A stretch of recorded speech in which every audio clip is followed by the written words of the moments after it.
El Señor les bendiga. Bueno, estamos aquí como cada día para compartir un pensamiento de la palabra del Señor. Hoy tomamos el pasaje que se encuentra en San Mateo capítulo 8. San Mateo capítulo 8 y vamos a leer a partir del versículo 5. El Señor Jesús estuvo haciendo milagros tremendos en Israel. Dice que a veces pasaba todo el día haciendo milagros y sanando a todos. Trato de imaginarme esa escena, ¿no?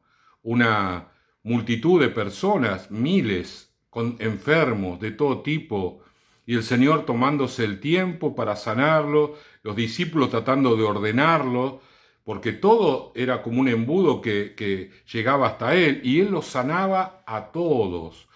La gente se volvía a su casa sana. Era realmente un hospital en movimiento. A donde Jesús iba había sanidad de todo tipo y no importaba el grado de enfermedad, si fuera una enfermedad pequeña o era un grado terminal, el Señor los sanaba. Era sorprendente. En el momento más alto del pico de milagros de Jesucristo, bueno, Israel literalmente fue sacudida por los milagros del Señor. Aún así, el Señor no reconoció fe en la gente, no habló de que la gente tenía una fe bárbara, descomunal, sino que él se daba cuenta de que la gente venía impulsada por su necesidad, no por su fe. Esto no le impidió a Jesús sanar. Él tenía compasión y la sigue teniendo por las personas. Y de hecho, todavía el Señor sana cuando nosotros los pastores oramos. Y no por la fe de la gente, sino por la compasión de Jesús. Porque Él los ve tan doloridos, tan necesitados, que Él los sana. Aunque Él sabe también a la vez que esa persona no va a seguir el camino del Señor. Porque no tiene fe, tiene necesidad. Viene en su desesperación, viene buscando una salida que golpeó todas las puertas, todas se le cerraron y entonces ahora recurre a Jesús como uno más. Sin embargo, la compasión del Señor aún así obra sobre su vida. De todos modos, el deseo de Jesús es encontrar gente de fe. Y acá vemos a una persona que el mismo Jesús resaltó su fe, alabó su fe, reconoció su fe. Y esto no era muy habitual en los días de Jesucristo. Sí, los milagros había por doquier, pero gente con fe sincera que entendiera las cosas, no. Y al día de hoy sucede lo mismo. El Señor hace muchas cosas, pero no todos tienen una fe que realmente responda al Señor, ¿sí? Tenemos entonces el pasaje del versículo 5. Dice, entrando Jesús en Capernaum, vino a él un centurión rogándole y diciendo, Señor, mi criado está postrado en casa, paralítico, gravemente atormentado. Y Jesús le dijo, yo iré y le sanaré. Jesús, ¿no? Se ofrece, yo voy y le sano. Y respondió el centurión y dijo, Señor, no soy digno de que entres bajo mi techo, solamente di la palabra y mi criado sanará, porque yo soy hombre bajo autoridad y tengo bajo mis órdenes soldados, y digo a este, ve y va, y al otro, ven y viene, y a mi siervo, haz esto, y lo hace. Al oírlo Jesús se maravilló y dijo a los que le seguían, de cierto os digo que ni aun en Israel he hallado tanta fe. ¿Dónde se apoyaba la fe del centurión? En la palabra de Jesucristo, porque él mismo era una persona que tenía autoridad, pero reconoce que estaba bajo autoridad.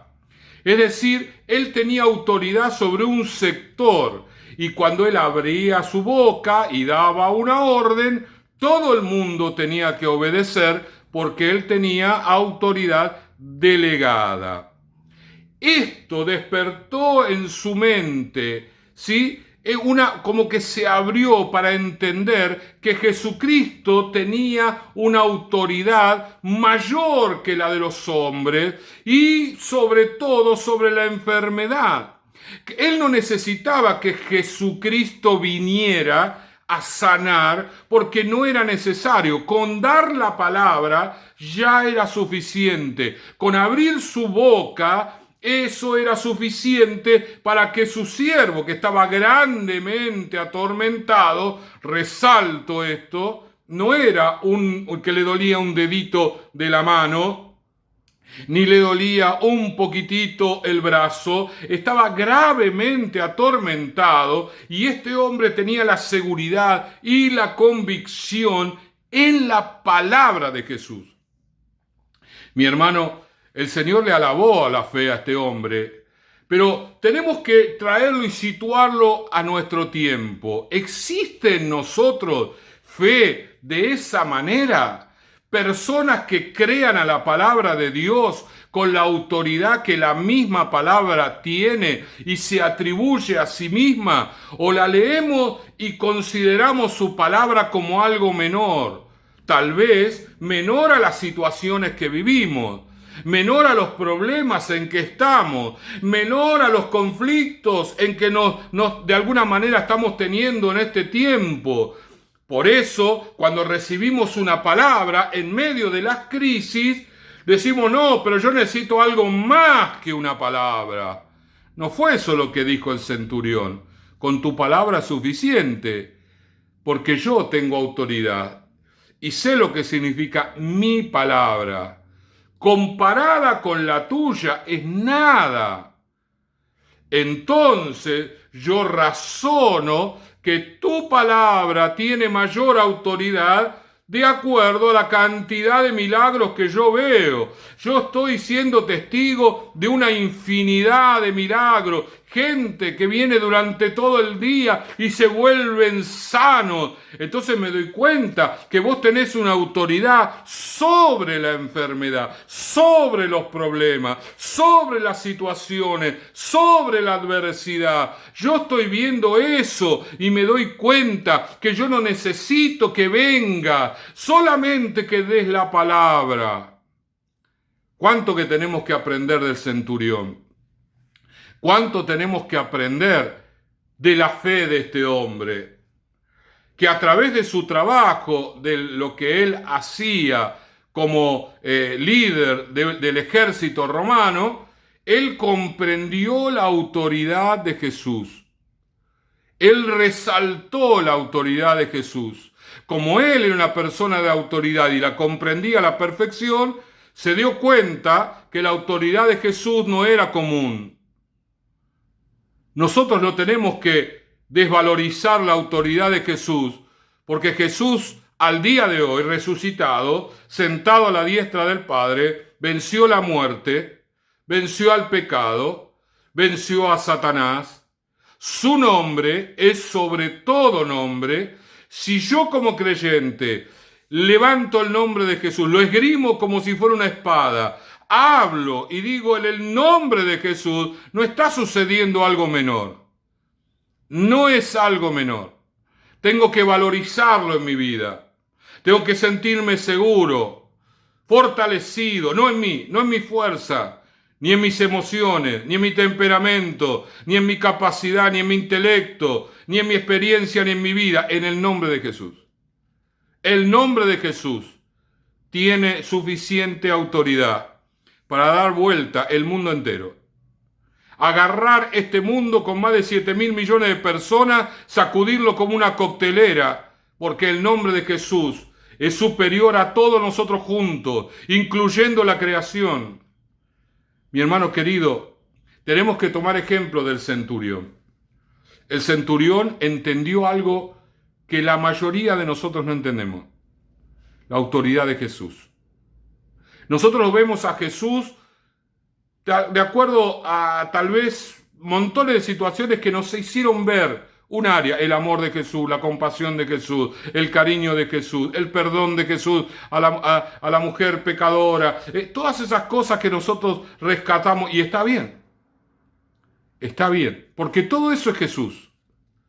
Pero no nos olvidemos que Él tiene autoridad y que su nombre tiene autoridad.